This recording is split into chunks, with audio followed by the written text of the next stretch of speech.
মধ্যপ্রাচ্যে দ্রুত বিস্তৃত হচ্ছে সামরিক উত্তেজনা। যুক্তরাষ্ট্র ও ইসরায়েলের যৌথ হামলার জবাবে ইরান উপসাগরীয় অঞ্চলে অবস্থিত মার্কিন সামরিক স্থাপনাগুলোতে লক্ষ্য করে ধারাবাহিক ক্ষেপণাস্ত্র হামলা চালাচ্ছে। ইতিমধ্যে বাহরাইন, কুয়েত, কাতার ও সংযুক্ত আরব আমিরাত এ বিস্ফোরণ ও সতর্ক সংকেত শোনার খবর পাওয়া গেছে।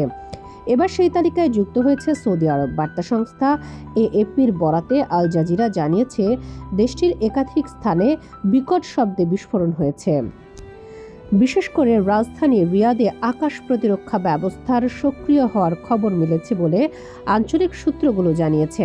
তবে বিস্ফোরণের প্রকৃতি, ক্ষয়ক্ষতির পরিমাণ কিংবা হতাহতের বিষয়ে এখনও আনুষ্ঠানিকভাবে বিস্তারিত কিছু জানানো হয়নি।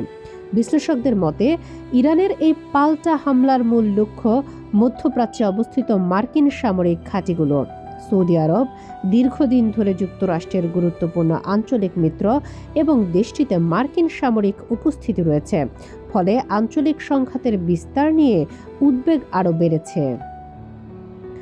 এর আগে কাতারে অবস্থিত আল উদেইদ বিমান ঘাঁটির দিকে নিক্ষেপ করা ক্ষেপণাস্ত্র প্রতিহত করার দাবি করেছে দেশটির প্রতিরক্ষা মন্ত্রণালয়।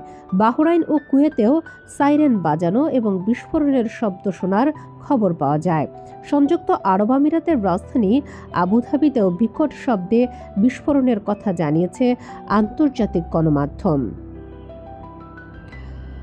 পরিস্থিতি ক্রমেই অস্থিতিশীল হয়ে উঠছে।